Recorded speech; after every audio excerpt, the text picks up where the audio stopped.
திருப்பூரில் அந்த பொண்ணு இறந்ததை பற்றி தான் தமிழ்நாடு ஃபுல்லாகவே வந்து டாக் போயிட்டுருக்கு. பட் இதில் யாரோட தப்புன்னு பார்த்தா முழுக்க முழுக்க அவங்க பேரண்ட்ஸை தான் நான் சொல்லுவேன்.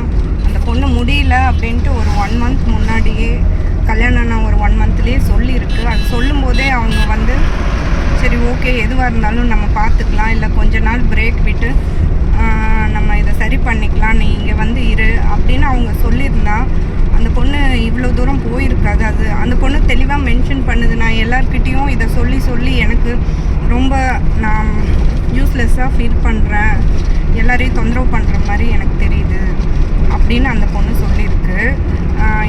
இதுதான் வேறு யார் சப்போர்ட் பண்ணலன்னா கூட அவங்க பேரண்ட்ஸ் வந்து எதுவாக இருந்தாலும் நம்ம பார்த்துக்கலாம், பார்த்துக்கலான்னு அந்த வார்த்தையை சொல்லி அவங்க கூடயே வச்சுட்டு இருந்திருந்தா ஒரு வேளை இன்றைக்கி அந்த பொண்ணு உயிரோடு இருந்திருக்கலாம்.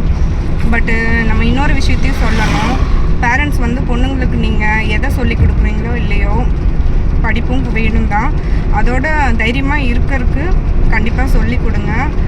இந்த சொசைட்டி பேசுவாங்களே அப்படிங்கிறத மனசில் வச்சுக்கிட்டு நம்ம வாழ்க்கையை நம்ம முடிச்சுக்கணுன்னு அவசியம் கிடையாது. அவங்க ஒரு 4 நாளைக்கு பேசுவாங்க, அவ்வளோதான். அதுக்கப்புறம் எல்லோரும் அவங்கவுங்க வேலையை பார்க்க போயிடுவாங்க. இன்றைக்கி அந்த பேரண்ட்ஸுக்கு பொண்ணு இல்லை, அவங்க மட்டும்தான் இதில் கஷ்டப்படுற ஒரே ஜீவன். வேறு யாருக்கும் எந்த லாஸும் கிடையாது.